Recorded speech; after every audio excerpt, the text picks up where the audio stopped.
Potential energy of a system of charges നമ്മൾ already കണ്ടു കഴിഞ്ഞു. അതായത് ഒരു സിസ്റ്റത്തിൻ്റെ ഉള്ളിൽ കുറച്ച് ചാർജുകൾ ഉണ്ടെങ്കിൽ ആ സിസ്റ്റത്തിൻ്റെ പൊട്ടൻഷ്യൽ എനർജി എത്രയാണ്, എങ്ങനെയാണ് പൊട്ടൻഷ്യൽ എനർജി കണ്ടുപിടിക്കുക, ഇത്രയും കാര്യങ്ങളൊക്കെ നമ്മൾ ഡിസ്കസ് ചെയ്തതാണ്.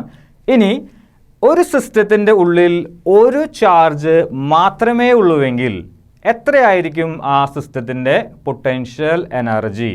അതാണ് നമ്മുടെ heading, potential energy of a system of a single charge. നമ്മുടെ കയ്യിലൊരു സിസ്റ്റമുണ്ട്, ഞാനൊരു ബ്ലൂ കളർ റെക്റ്റാങ്കുലർ ബോക്സ് വരച്ചിട്ടുണ്ട്, അതാണ് നമ്മുടെ സിസ്റ്റം. ആ സിസ്റ്റത്തിൻ്റെ ഉള്ളിൽ ആകെ ഒരു ചാർജ് മാത്രമേ ഉള്ളൂ. അങ്ങനെയെങ്കിൽ ആ സിസ്റ്റത്തിൻ്റെ പൊട്ടൻഷ്യൽ എനർജി എത്രയാണ്? എങ്ങനെയാണ് നമ്മളൊരു സിസ്റ്റത്തിൻ്റെ പൊട്ടൻഷ്യൽ എനർജി കണ്ടുപിടിക്കാൻ പോകുന്നത്? ആ സിസ്റ്റത്തിലേക്ക് ഇൻഫിനിറ്റിയിൽ നിന്ന് നമ്മൾ ചാർജുകളെ കൊണ്ടുവരണം. അതിനുവേണ്ടി നമ്മൾ വർക്ക് ഡൺ ചെയ്യണം. ആ വർക്ക് ഡൺ തന്നെയാണ് ആ സിസ്റ്റത്തിൻ്റെ പൊട്ടൻഷ്യൽ എനർജി. ഇവിടെ നമ്മുടെ കയ്യിൽ ആകെ ഒരു ചാർജ് മാത്രമേ ഉള്ളൂ. Q1 എന്ന് പറയുന്ന ഒരു ചാർജ് മാത്രമേ ഉള്ളൂ. ആ Q1 എന്ന് പറയുന്ന ചാർജിനെ ഇൻഫിനിറ്റിയിൽ നിന്ന് ആ സിസ്റ്റത്തിൻ്റെ ഉള്ളിലെ ഏതെങ്കിലും ഒരു പോയിന്റിലേക്ക് കൊണ്ടുവരണം. ഞാനൊരു പോയിന്റ് ഇവിടെ മാർക്ക് ചെയ്തിട്ടുണ്ട്. എ എന്ന് പറയുന്നതാണ് നമ്മുടെ റെഫറൻസ് പോയിന്റ്. അതായത് നമുക്ക് Q1 എന്ന് പറയുന്ന ചാർജിനെ കൊണ്ടുവരേണ്ട പോയിന്റ് എവിടെ നിന്ന് കൊണ്ടുവരണം? ഇൻഫിനിറ്റിയിൽ നിന്ന് കൊണ്ടുവരണം. അതിനുവേണ്ടി നമ്മൾ വർക്ക് ഡൺ ചെയ്യണം. ആ വർക്ക് ഡൺ ആണ് ഈ സിസ്റ്റത്തിൻ്റെ പൊട്ടൻഷ്യൽ എനർജി. അതായത് നമുക്ക് കണ്ടുപിടിക്കേണ്ടത് എന്താണ്? വർക്ക് ഡൺ ആണ്. നോക്കാം എന്തായിരിക്കും വർക്ക് ഡൺ. അതായത് Q1 എന്ന് പറയുന്ന ചാർജിനെ എ എന്ന് പറയുന്ന പോയിന്റിലേക്ക് കൊണ്ടുവരാനായിട്ടുള്ള വർക്ക് ഡൺ.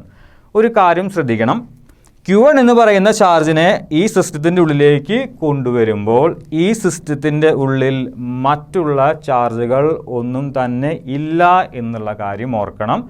രണ്ടാമത്തേത്, ഈ സിസ്റ്റം ഇരിക്കുന്നത് ഒരു ഫീൽഡ് ഫ്രീ റീജിയണിൽ ആണ്. ഇതിൻ്റെ ചുറ്റും വേറെ ഇലക്ട്രിക് ഫീൽഡുകൾ ഒന്നും തന്നെ ഇല്ല. അതിന് ചുറ്റുമില്ല, അതിൻ്റെ ഉള്ളിലും ഇലക്ട്രിക് ഫീൽഡ് ഇല്ല. അതേപോലെ തന്നെ ഈ സിസ്റ്റത്തിൻ്റെ ഉള്ളിൽ മറ്റുള്ള ചാർജുകളും ഇല്ല. ടോട്ടലി എംപ്റ്റി ആയിട്ടുള്ള ഒരു സിസ്റ്റത്തിൻ്റെ ഉള്ളിലേക്കാണ് Q1 എന്ന് പറയുന്ന ചാർജിനെ കൊണ്ടുവരുന്നത്. ഇനി നമുക്കറിയാവുന്ന ഒരു ഇക്വേഷനാണ് potential is equal to work done divided by charge. ഈ ഇക്വേഷനിൽ നിന്ന് നമുക്ക് വേണമെങ്കിൽ വർക്ക് ഡണ്ണിനുള്ള ഇക്വേഷൻ കണ്ടുപിടിക്കാം. Work done is equal to ചാർജിനെ ലെഫ്റ്റിലേക്ക് കൊണ്ടുപോയാൽ മതി. Work done is equal to V into Q. A എന്ന് പറയുന്ന പോയിന്റിലേക്ക് Q1നെ കൊണ്ടുവരാനായിട്ടുള്ള വർക്ക് ഡൺ കണ്ടെത്തുന്നതിനായി നമ്മൾ എയിലുള്ള പൊട്ടൻഷ്യൽ ഇൻറ്റു കൊണ്ടുവരുന്ന ചാർജ് മൾട്ടിപ്ലൈ ചെയ്താൽ മതി. ഒന്നും കൂടി പറയാം, W1 എന്ന് പറയുന്നത് Q1 എന്ന് പറയുന്ന ചാർജിനെ എ എന്ന് പറയുന്ന പോയിന്റിലേക്ക് കൊണ്ടുവരാനായിട്ടുള്ള വർക്ക് ഡൺ ആണ്. നമ്മുടെ കയ്യിലുള്ള ഇക്വേഷൻ എന്താണ്? Work done is equal to potential into charge ആണ്. ഏതെങ്കിലും ഒരു പോയിന്റിലേക്ക് എനിക്കൊരു ചാർജിനെ കൊണ്ടുവരണമെങ്കിൽ വർക്ക് ചെയ്യണം. ആ work done is equal to ആ പോയിന്റിലെ പൊട്ടൻഷ്യൽ ഇൻറ്റു കൊണ്ടുവരുന്ന ചാർജ്. W1 ആണ് നമുക്ക് ആവശ്യമായിട്ടുള്ള വർക്ക് ഡൺ. എ എന്ന് പറയുന്ന പോയിന്റിലെ പൊട്ടൻഷ്യൽ VA ആണെന്നും വിചാരിക്കുന്നു, കൊണ്ടുവരുന്ന ചാർജ് Q1 ആണെന്നും വിചാരിക്കുന്നു. അങ്ങനെയെങ്കിൽ W1 is equal to VA into Q1 ആണ്. Q1 എന്ന് പറയുന്ന ചാർജിനെ എ എന്ന് പറയുന്ന പോയിന്റിലേക്ക് കൊണ്ടുവരാനുള്ള work done equal to A എന്ന് പറയുന്ന പോയിന്റിലെ പൊട്ടൻഷ്യൽ ഇൻറ്റു കൊണ്ടുവരുന്ന ചാർജ് Q1. ഇനി എ എന്ന് പറയുന്ന പോയിന്റിലെ പൊട്ടൻഷ്യൽ എത്രയാണ്?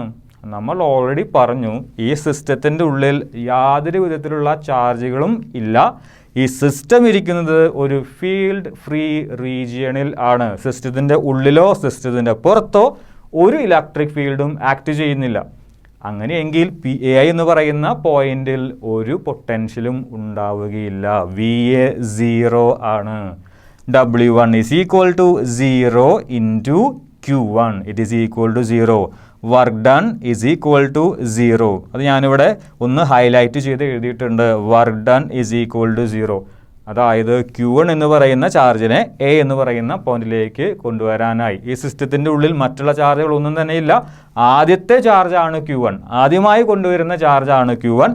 ആ ചാർജിനെ കൊണ്ടുവരാനായി യാതൊരു വിധത്തിലുള്ള വർക്ക് ഡണ്ണും ചെയ്യേണ്ട ആവശ്യം ഇല്ല. അങ്ങനെയെങ്കിൽ ഈ ഒരു സിസ്റ്റത്തിൻ്റെ പൊട്ടൻഷ്യൽ എനർജി എത്രയായിരിക്കും? വർക്ക് ഡൺ തന്നെയാണ് പൊട്ടൻഷ്യൽ എനർജി. വർക്ക് ഡൺ 0 ആയതുകൊണ്ട് പൊട്ടൻഷ്യൽ എനർജിയും 0 തന്നെ ആയിരിക്കും.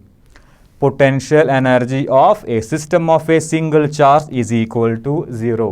കാരണം Q1നെ കൊണ്ടുവരാനായി വർക്ക് ഡൺ ഒന്നും ചെയ്യേണ്ട ആവശ്യമില്ല. വർക്ക് ഡൺ 0 ആണ്. അതുകൊണ്ട് തന്നെ പൊട്ടൻഷ്യൽ എനർജിയും 0 ആണ്.